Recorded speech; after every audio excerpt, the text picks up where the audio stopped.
Halloween, as we know it today, certainly has its origins in Ireland. It's rooted in this Celtic pagan festivals, and you can really see that through some of the things that we do. I think that's the really important thing about Halloween. It's like connection with our ancestors.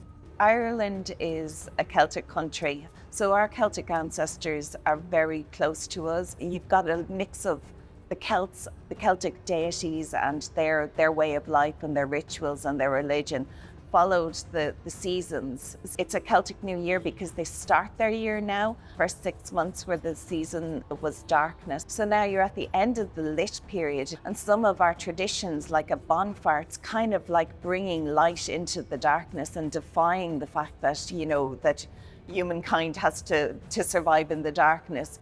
And when you think of the Halloween tradition that we have of the barn brack, it's incredible. It's an Irish cake, but there's always a ring in it. But there was a lot of other objects placed in there that could have foretold your future. In fact, it's hard to believe there was any cake at all in it, because there was the coins for wealth and, a thimble for spinsterhood, and maybe for a button for bachelorhood. It's an ancient custom, and it's obviously been handed down for generations, but that idea of foretelling your future, it's still here in our traditions today. When you think of our Halloween games, they're so surrounded by the fact that the Halloween fair, or this food that has come in from the land, is part of the games. And that idea of dressing up in a mask and covering your face, it means that you can go around and be anything you want, really.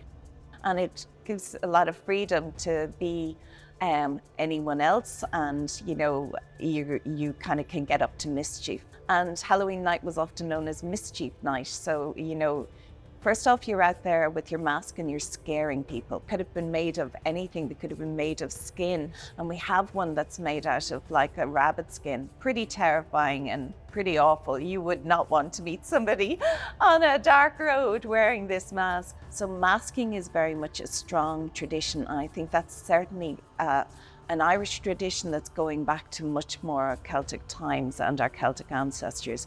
We have a particular story that we know, the jack-o'-lantern, this mythical blacksmith. He was a bit mean. He wasn't going to be allowed into hell or heaven. Jack wonders, how is he going to find his way to earth? The devil is reputed to have given him a lantern. The belief on Halloween night is that he might be seen like walking the bogland.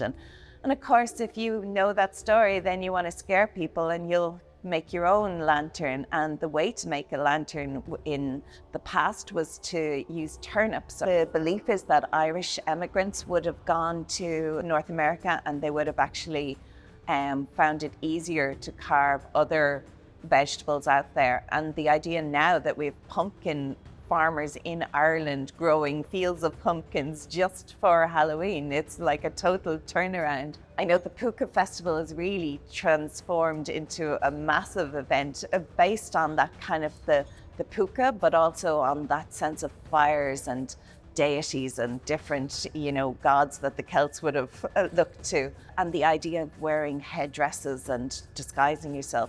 There's no better place to be in disguise than in Ireland, because it's fun. You could get up to some mischief if you did come to Ireland for Halloween.